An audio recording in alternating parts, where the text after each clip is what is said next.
guys, and welcome back to another video here with Angel B Designs. I'm Angel B. Thank you so much for watching. If you are new, welcome. If you're not, welcome back. So a couple months ago, I don't exactly remember. Let me look and see how long it's been. So a couple months ago, I got this Epson EcoTank 8550, which is a wide format printer, and then I converted it into a sublimation printer. That video is on my channel, and it's still getting a lot of traffic, but it's also still getting a lot of questions about how does the printer hold up months later. Do I still like it? Do I have another printer? Things like that. So this was 4 months ago. So I posted me converting this printer 4 months ago. Okay, so this is a 4-month update on my Epson EcoTank 8550. Now, I purchased this with my own money. It wasn't given to me, but prior to this, I had an Epson EcoTank. No, I had an Epson Workforce 7720 that I converted for sublimation. I had that printer for some years. I loved it, but then it died on me. And as most of you know, they did discontinue those printers. So unless you find one that's like used or refurbished or something like that, they don't really have them. They don't have any new ones. So I was eyeing the 15,000 or this one. Now, I wouldn't say that there was anything in particular, like a feature in particular, that made me kind of choose this one over the 15,000. I purchased the Epson EcoTank 8550. I'm sorry, the 8500, and I was using that one. I think I was using that one as a regular printer, but I had that one as well, and I really liked the 8500. So I went ahead and I purchased the 8550 because it's the same printer. It's just this one is the wide format, and then the 8500 is the smaller 8.5 by 11. So that's why I ended up going with this one. So in today's video, I'm basically talking about do I still like the printer? Does it still work? I'm going to sublimate a coffee mug, and we're going to sublimate a t-shirt so that I can show you that the colors are still there. I have not used up all of my ink yet. Some of them do need to be, like, I could add it. They're at about half a tank of each color in the last 4 months. So the ink does last. Now, granted, I probably print a couple times a week, but I don't really sell anything. So I'm not like mass printing or anything. I would say like normal printing for somebody who doesn't sell it. I probably print, like I said, a couple of times a week from it. So over the last 4 months, I've only used about half a tank of each color, and I have all 6 colors in this one. So this printer, the ink, my paper, everything will be linked down below, you guys. I do have the package, the 6 color package from Hippo. That will be linked down below as well. I know some of you had some questions about if I use the 4 colors or the 6, and I do use all 6 colors, which is the photo black and the gray in sublimation ink as well. Okay, so all of that will be linked down, but in regards to like the color profile and all of that, that is in the previous video where I was converting this. I will try to remember to link that video either down below or in the cards somewhere. But I did show you how I have my settings. I think I'll just go ahead and show you my settings now, just so that you know I can refresh you guys. But when I'm showing you these settings, you guys, I do have my drivers downloaded, so that you do have to have in order to get the proper settings, okay, or to be able to get the color profiles that you need to be able to get bright, vibrant colors. Okay, so we're gonna go over to my laptop. I'm gonna show you my print settings. I'm gonna print out a couple images, and then we'll sublimate, like I said, a coffee mug and a t-shirt, and we'll see how those colors look after 4 months of having this printer. So go ahead and stick around for that. All right, guys, so I am in Leonardo Design Studio Pro, which is what I'm going to be printing from today. Now, because these are sublimation images, and you don't necessarily need to have them cut out, I'm not going to cut, so I'm just going to print from here. And then these are the 2 images. So this is going to be my t-shirt image, and this is my coffee mug image, and I'm using 13 by 19 paper so that I can print both of them at the same time. Okay, but let me go ahead and go into settings so that you guys can see my settings here. So I am using a PC. I'm not using a Mac. I am using a PC. That's my work laptop. So I'm gonna go over to my devices. printers and scanners, and then I'm gonna find my printer.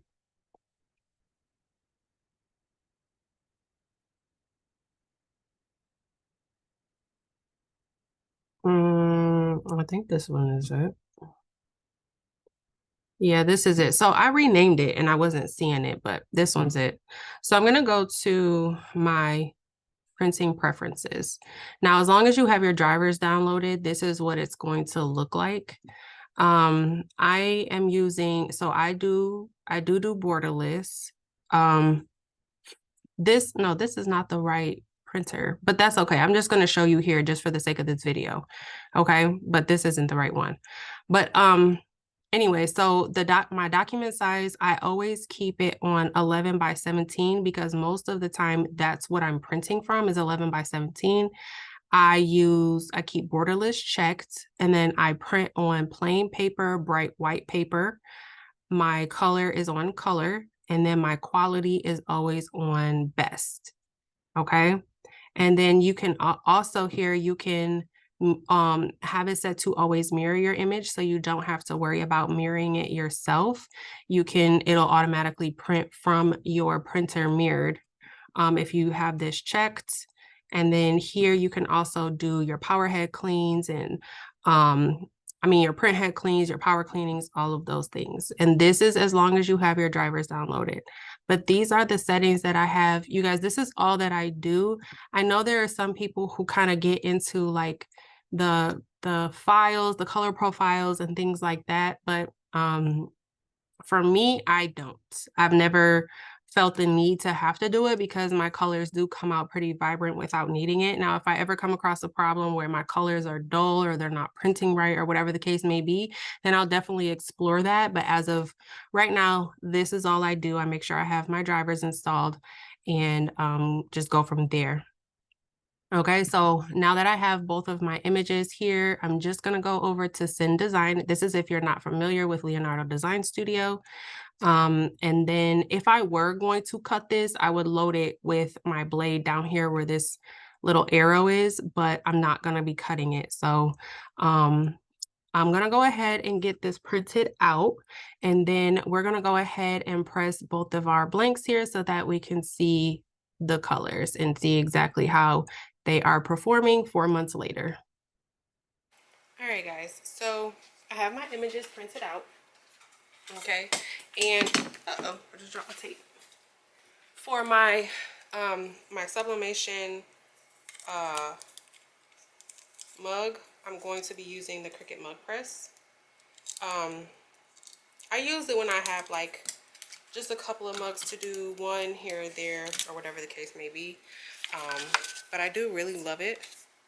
This is the image that I printed out. I know I showed you guys already, but go ahead and just line this up. So let me just quickly talk about the images. So when you first print out your sublimation images, if you are new to sublimation, they're going to be dull.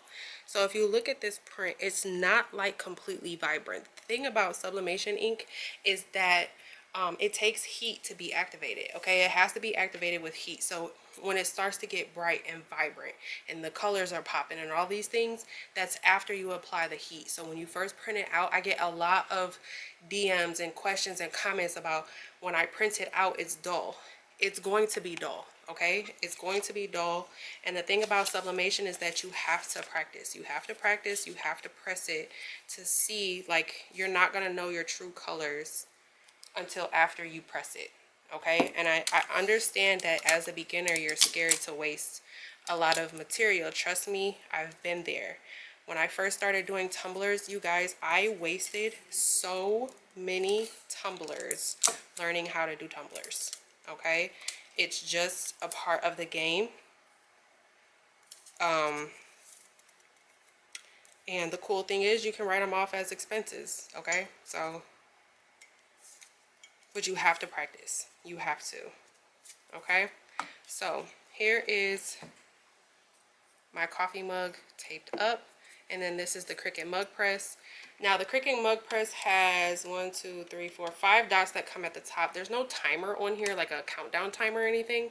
Basically what I do is I put it inside of here. I don't let it touch the bottom. I kind of let it hover over the plate, because what I've had is, and let me take off the sticker, but what I've had before is when the bottom mug is actually touching the bottom plate, I've had it to where, you know, it's kind of scorched the bottom of my mug, and I don't particularly want that. So when I put it in there, I just kind of let it hover over the plate, and then I close it and I let it do its thing for the whole time. So it has 5 dots up here at the top that blink, and they go on to the next one. I don't know if that's a minute, 2 minutes, I'm not for sure, but I let it do its thing for the whole time. When it's done, it'll beep, and then I'll take it out. Okay. My heat press is almost to temperature. I have that on 400 degrees, and then we'll go, once it gets up there, I'll come back and we'll go ahead and press the shirt. All right, so my heat press is up to temperature. I'm using a Make Market 100% polyester shirt. When it comes to sublimation, for my newbies out there, 100% polyester is going to get you the absolute best results. Okay, there's tons of hacks out there. I mean, I've done plenty of them. My last couple of videos were sublimation hacks.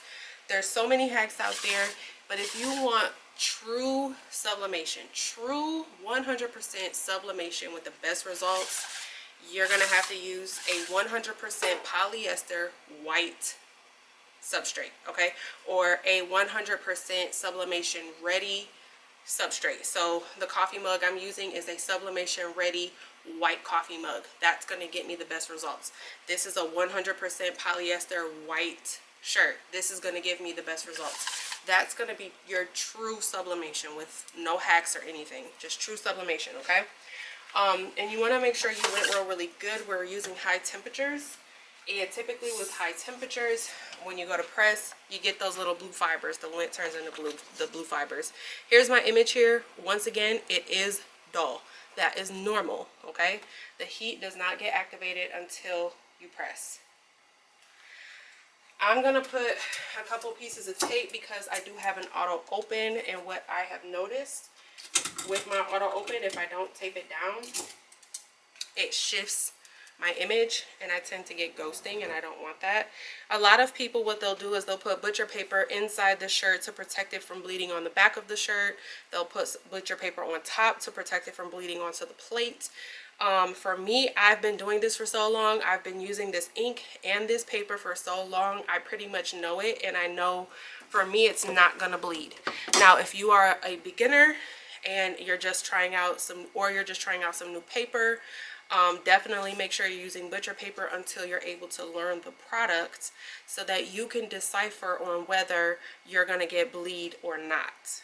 Okay, if you're a beginner in this, when you start to learn your products, you'll start to realize, oh, I don't need butcher paper for this particular item. Oh, but I do need it for this one. You'll just start to learn what calls for what thing. But when you're first starting out, use butcher paper all the time. It was actually kind of disrespectful the way that I used butcher paper for everything when I first started. But I am pressing this shirt at 400 degrees, and this was 45 seconds.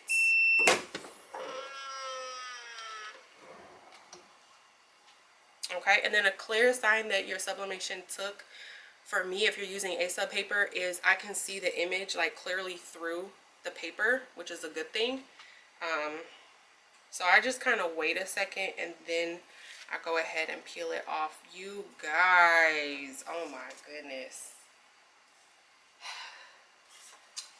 First of all, you want to get good ink release on your paper. Okay, so this is a pretty good ink release. As you can see, there's really not that much ink on this paper.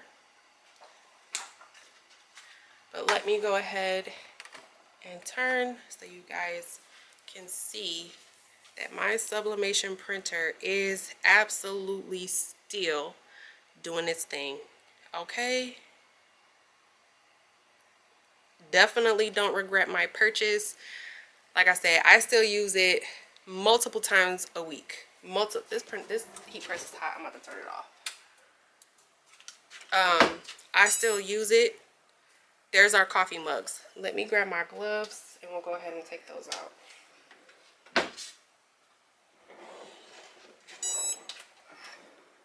Actually, oh, here they are. Okay, and I'm just gonna, all you do is open it up and pull it right on out.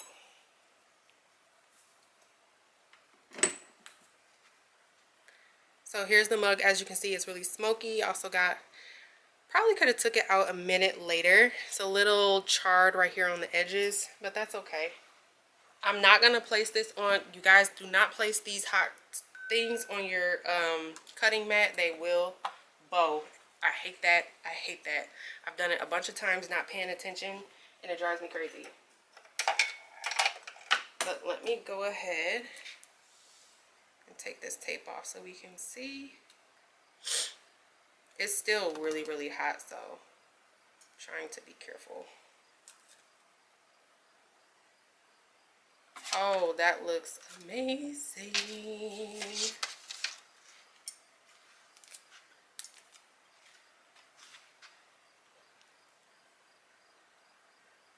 Look at how vibrant that is.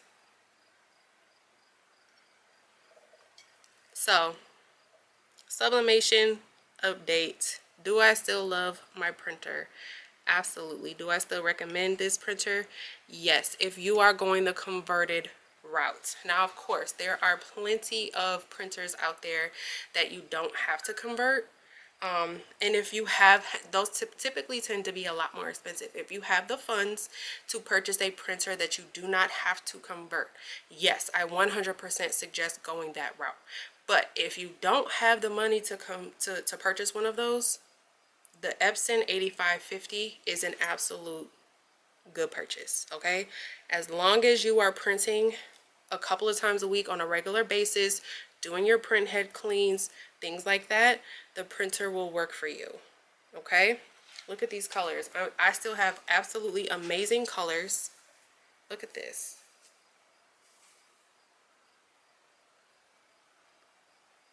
But yeah, that's definitely my suggestion, okay?